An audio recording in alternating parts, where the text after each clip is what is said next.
Boshqa Winnie-Pooh multfilmining bunday ужасный, qo'rqinchli filmi chiqadi deb o'ylamagandim. Manyakka aylanib, odamlarni tilkapora qilib tashlasa bo'ladimi? Lekin shunga qaramay, sizlar ham Winnie-Poohning qo'rqinchli holatini ko'rishni xohlaysizlar deb o'ylayman. Salom, sizlar bilan men Nesiana. Unda Winnie-Poohning qonli va dahshatli kinosini boshlaylik. Kino albatta bir hikoyadan boshlanadi. Xuddi multfilmdagidek Kristofer bir nechta hayvonlar bilan do'stlashib oladi. Qo'yon, eshak, kenguru kabi onov-munov do'stlar bilan do'stlashib yuradi va uzoq yillar bo'yi do'stlashib yurib, Кристофер Робин вырос, уехал учиться, потому что хотел стать врачом.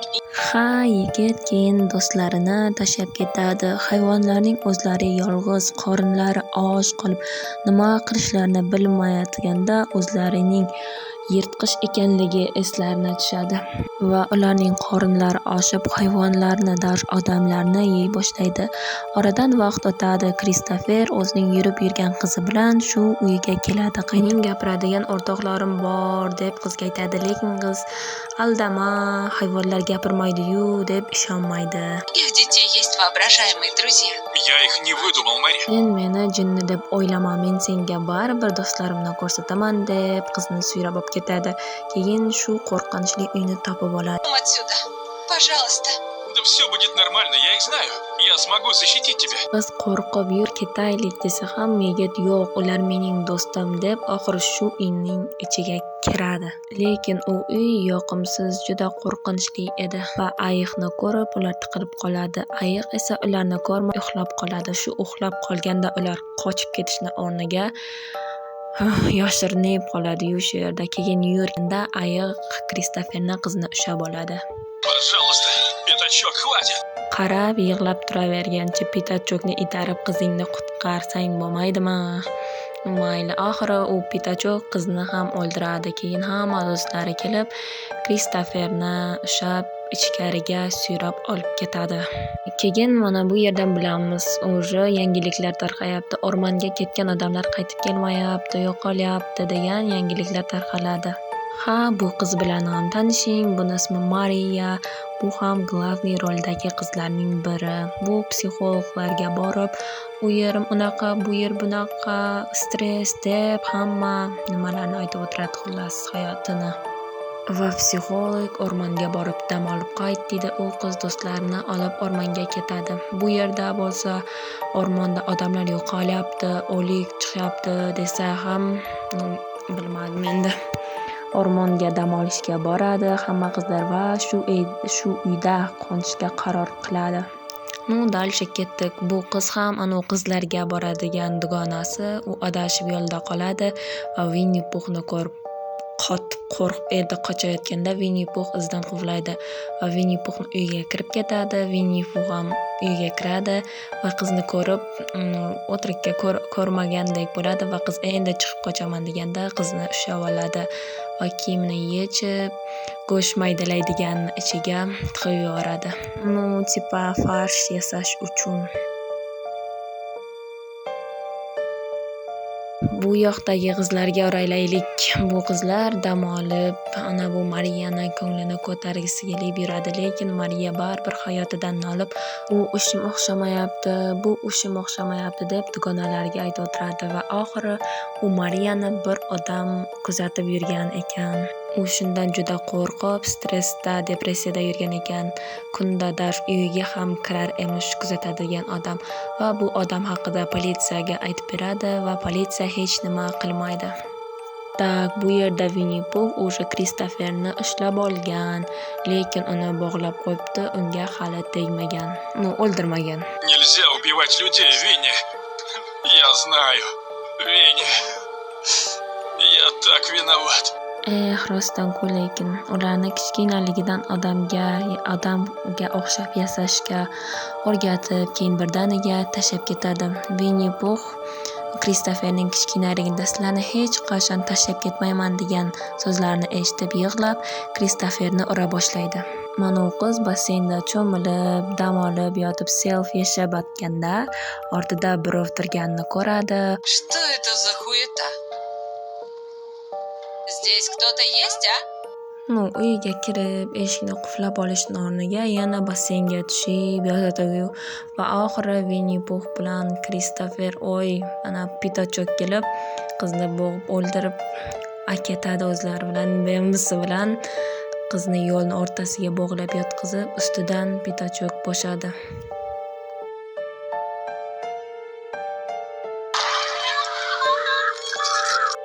Tipa zo'r o'ldirish ssenasi bo'lyapti-ku bu yerda.